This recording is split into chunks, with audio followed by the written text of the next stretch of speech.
Oke, assalamualaikum warahmatullahi wabarakatuh. Ketemu lagi dengan saya. Kali ini kita akan membahas tentang statistik ya. Jadi secara dasar kira-kira statistik itu apa sih?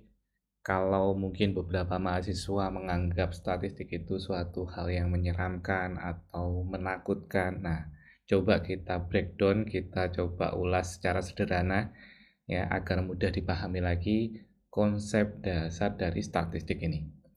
Gak usah berlama-lama lagi, kita langsung aja masuk ke poin yang pertama, yaitu apa itu statistik.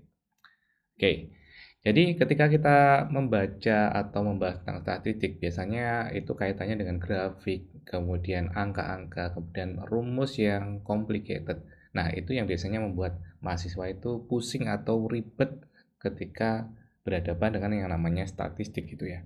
Padahal atau faktanya nggak seperti itu. Kalau kita paham konsep dari statistik secara simpelnya, sederhananya, kita akan dapat memahami step by step-nya. Ya, oh, statistik itu seperti ini, arahnya seperti ini, dan sebagainya. Seperti itu ya. Jadi, statistik secara singkatnya adalah cara kita mengubah dari data menjadi informasi yang bermakna.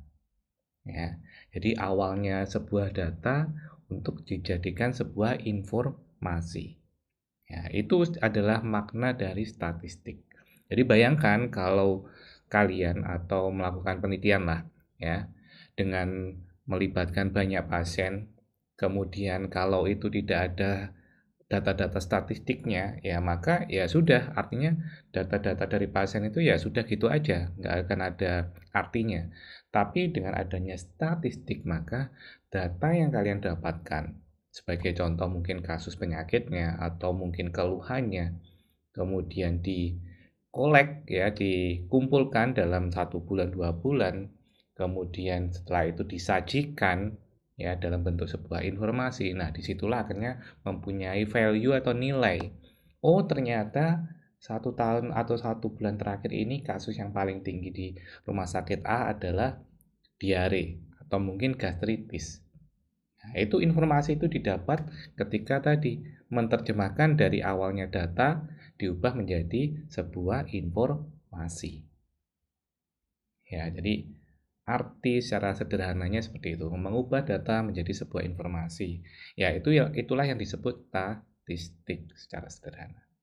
Oke, mudah-mudahan bisa dipahami ya secara basicnya seperti itu. Nah, sekarang kita coba lanjut ke berikutnya. Nah, kenapa sekarang faktanya tadi ada beberapa kondisi bahwa mahasiswa itu menganggap bahwa statistik itu menakutkan. Nah, setidaknya ada beberapa poin ini ya. Yang pertama adalah terlalu banyak angka atau melibatkan banyak angka. Karena yang namanya statistik itu ya mirip-mirip dengan matematika ya. Yang dibahas itu adalah angka-angka. Data itu kan mungkin bisa dibilang 80% adalah berupa angka, sisanya itu berupa, kata ya atau mungkin huruf seperti itu. Selebihnya adalah angka tadi yang paling besar. Nah, angka-angka ini yang biasanya membuat ribet atau mungkin pusing ya ketika mahasiswa berhadapan, waduh harus analisis data menggunakan tadi angka-angka dan sebagainya. Nah, solusinya apa ya? Yang perlu kalian tahu bahwa statistik zaman dulu itu banyak ada rumus dan sebagainya karena memang modelnya manual. Namun sekarang kan sudah banyak aplikasi-aplikasi yang bisa digunakan untuk membantu kalian dalam proses mengolah atau menganalisis angka-angka tadi, ya. Jadi ada SPSS, ada R, ada Excel pun juga bisa. Nah, aplikasi-aplikasi ini kan tentunya bisa kalian manfaatkan untuk tadi, ya, mempermudah data atau angka yang kalian peroleh untuk dianalisis. Ya, seperti itu. Oke, kemudian poin yang kedua adalah bahasa yang sulit karena memang statistik itu banyak menggunakan bahasa-bahasa yang memang serapan dari luar ya, regresi linier, regresi sederhana, chi-square ya, atau mungkin ada yang disebut K-square ya, atau uji C ya, atau mungkin uji T atau uji Pilot test dan sebagainya, uji Wilcoxon, uji Kolmogorov-Smirnov dan sebagainya. Memang menggunakan istilah-istilah yang memang asing atau serapannya. Jadi solusinya seperti apa? Ya sudah dibiasakan aja ya. Dan prosesnya bertahap. Jadi jangan semua nanti kalian baca-baca, oh ini apa sih kolmogorov dan sebagainya. Ya nggak harus kayak gitu, tapi apa yang memang kaitannya dengan apa yang kalian teliti, itu yang kalian baca, kalian pahami. Oh, saya menggunakan uji Pirate Test. Pirate Test itu yang seperti apa sih ujinya dan sebagainya. Ya. Jadi sepetak dulu aja ya. Jadi pahami yang memang menjadi ranah kalian untuk kalian teliti. Ya, jadi nggak usah semuanya untuk dihafalkan seperti itu. Kemudian yang ketiga adalah takut salah hitung. Nah, tadi kalau konsepnya masih manual, sangat mungkin ya terjadinya salah perhitungan. Apalagi kalau statistik ini dikerjakan dalam kondisi yang capek atau mungkin malam hari ya. Jadi nggak fokus lagi, sehingga bisa jadi masukin data-datanya salah. Sehingga hasilnya pun nanti akan berdampak juga, kesalahan juga. Nah, tadi sudah saya singgung terkait adanya aplikasi yang membantu kalian dalam proses analisa data, SPSS, Excel, atau R, ataupun yang lainnya. Nah, itu manfaatkan untuk meminimalisir kesalahan hitung tadi. Ya, salah hitung, salah memasukkan data, dan sebagainya. Seperti itu adalah solusi untuk poin yang ketiga, yaitu kemungkinan salah hitung. Oke, kita lanjut ke berikutnya, yaitu contoh ya, contoh ketika statistik ini kita terapkan di bidang kesehatan. Yang pertama adalah angka kematian ibu dan bayi. Sebagai contoh, di rumah sakit atau pusat kesehatan lah kita sebut ya, angka kematian ibu dan bayi dipantau menggunakan statistik. Contohnya apa? Jika data menunjukkan bahwa tingkat kematian ibu itu lebih tinggi di daerah tertentu gitu ya, pemerintah dan tenaga medis tentunya akan mencari kira-kira penyebabnya apa sih? Apakah karena kurangnya akses ke fasilitas kesehatan atau mungkin rendahnya pengetahuan tentang kehamilan sehat. Seperti itu. Jadi dengan adanya data statistik kemudian muncul informasi bahwa ternyata tingkat kematian ibunya tinggi, maka dicari tadi penyebabnya apa. Kemudian ya akan diberikan intervensi sesuai dengan penyebab yang ada tadi. Itu contoh yang pertama ya. Jadi dengan adanya data statistik akan membuat suatu kebijakan. Kemudian yang kedua, contoh lain adalah efektivitas vaksin. Kita pengen tahu nih, contoh lah vaksin COVID-19 yang diuji. Ya, karena sudah ada pengujian. Kemudian para peneliti ingin menggunakan statistik untuk melihat apakah vaksin benar-benar efektif untuk ya mencegah keparahan dari COVID pada saat itu. Ya, sehingga apa yang dilakukan? Mereka membandingkan kelompok yang divaksin dengan kelompok yang tidak divaksin. Lalu melihat apakah ada perbedaan tingkat infeksi atau keparahan dari dampak dari COVID-nya. Oh, ternyata jika hasilnya signifikan secara statistik, itu berarti vaksin-vaksin tadi bekerja dengan benar, ya, atau berhasil gitu ya. Sebaliknya, ternyata kalau diuji dibandingkan tadi, ya sama-sama aja antara yang divaksin dan tidak divaksin itu, ya kondisinya sama-sama parah, berarti vaksin tadi tidak efektif. Nah, jadi data-data tadi proses membandingkan itu adalah proses statistik, ya, karena ada melibatkan data dan ada proses analisa. Oke, berikutnya adalah tren penyakit di masyarakat.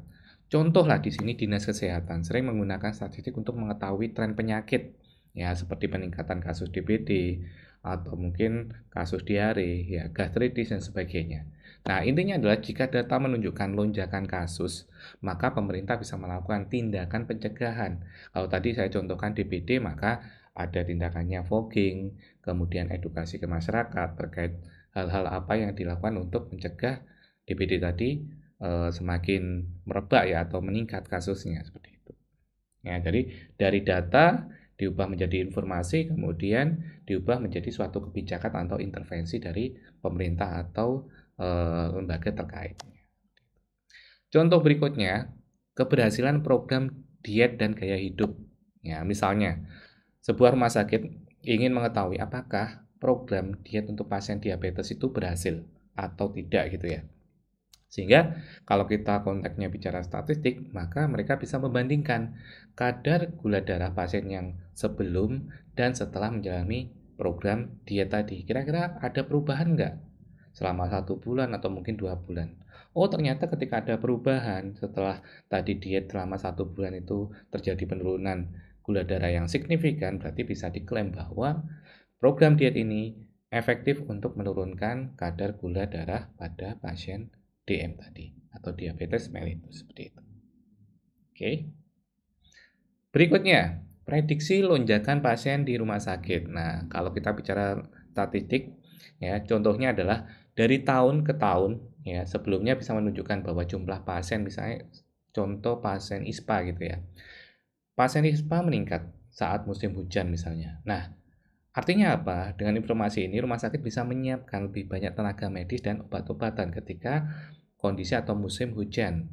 Ya, sebagai bentuk prediksi tadi. Oh, karena tahun kemarin pada saat hujan itu kasusnya tinggi, maka saat ini ketika hujan mulai turun atau masuk musim penghujan, maka sudah prepare dengan cara tadi tenaga medisnya, kemudian obat-obatannya ditambah, kemudian mungkin ada intervensi khusus untuk turun ke masyarakat untuk memberikan edukasi dan sebagainya. Nah, jadi bisa sebagai prediksi. Ya. COVID pun juga sama kemarin kan, ketika di bulan tertentu kondisi meningkat, ada yang menurun, nah itu dianalisis kira-kira apa penyebabnya. Oh ternyata pada saat itu mungkin lebaran ya, banyak interaksi yang tadinya jaga jarak dan sebagainya karena adanya interaksi dan sebagainya sehingga terjadi lonjakan kasus dan juga sebagainya. Jadi bisa sebagai prediksi ya. Jadi fokus dari statistik seperti itu. Oke, sekarang kita masuk ke kesimpulan. Jadi intinya statistik itu bukan hal yang menyeramkan ya. Justru kalau kita pahami konsep dasarnya tadi dengan hal-hal yang simpel tadi, statistik ini justru akan menjadi alat yang sangat bermanfaat terutama di bidang kesehatan tadi. Kenapa? Statistik tadi dapat membantu mengambil keputusan berbasis data. Jadi bukan hanya sekedar asumsi saja. Ya, jadi karena ada data yang menunjukkan tadi kasus peningkatan sehingga intervensi yang diberikan pun juga sesuai dengan kondisi. Ya, kalau asumsi itu kan ya hanya persepsi aja. Oh, kayaknya ini meningkat deh. Kita berikan aja intervensi seperti ini atau mungkin kita berikan tadi fogging dan sebagainya. Nggak bisa. Tapi kalau berbasis data memang oh terjadi peningkatan kasus ya, kemudian diobservasi ternyata banyak yang jentik nyamuknya atau mungkin terkait edukasi masyarakatnya yang nggak ada tadi, sehingga ada intervensi yang sesuai dengan penyebab masalah tadi. Ya. Kuncinya seperti itu ya. Jadi statistik itu justru sifatnya membantu masalah-masalah yang ada di masyarakat di sekitar kita untuk ya dapat dicarikan penyebab dan tentunya solusi untuk menangani masalah tadi. Jadi bukan suatu yang menyeramkan, justru ini sangat bermanfaat.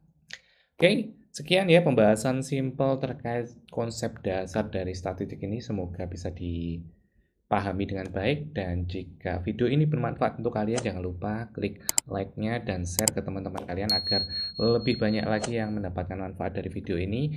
Dan tentu saja kalau ada pertanyaan dari kalian, jangan lupa tuliskan di kolom komentar. Saya Yuda, terima kasih. Wassalamualaikum warahmatullahi wabarakatuh.